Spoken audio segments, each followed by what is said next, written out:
Yeah, so Sherry, Guy, the problem is morale. That's what the FOP vice president tells me. He says morale is so low that that's why officers are leaving, and there are more officers prepared to leave, especially those who are not okay with this 12-hour shift.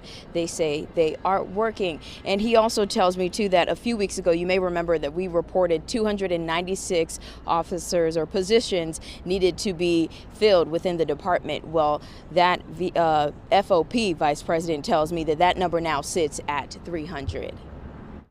We had an officer leave last week, and he left not because to make more money. He basically and strictly said it was about the morale. Lawrence Billups, the vice president for Birmingham's Fraternal Order of Police, says there's a lack of leadership within the department's administration. He tells me last year he asked the chief what direction are they going in. It's been a year since I asked. We don't know where we're headed to.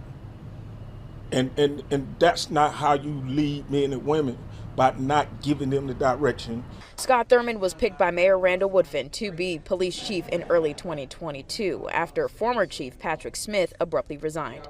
Shortly after, I interviewed Thurmond asking him about morale in the department. I've heard rumors that, people are happy, but I know that not everyone's happy, of course. It's going to be difficult to please everyone. 2 years later, it appears people still aren't happy. The thing with Thurmond, he's a good person. He has a good heart, but he lacks leadership skills. Billups says it's getting harder to respond to homicides and fight crime because they don't have enough officers, and it's putting them at risk. We're at a critical time now, and all hands have to be on deck, and we have to make sure that we take these streets back.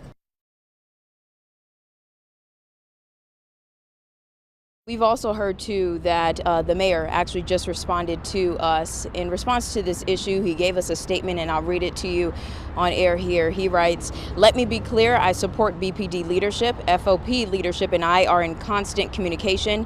They understand the challenges our officers face, and we work in tandem to address them.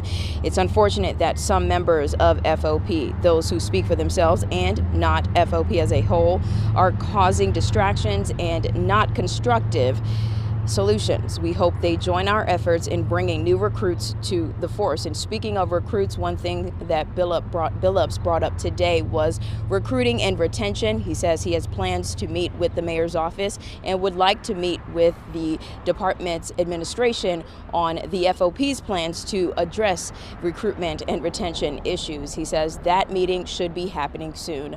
We're live in Birmingham. I'm Magdala Lusant, WBTM 13.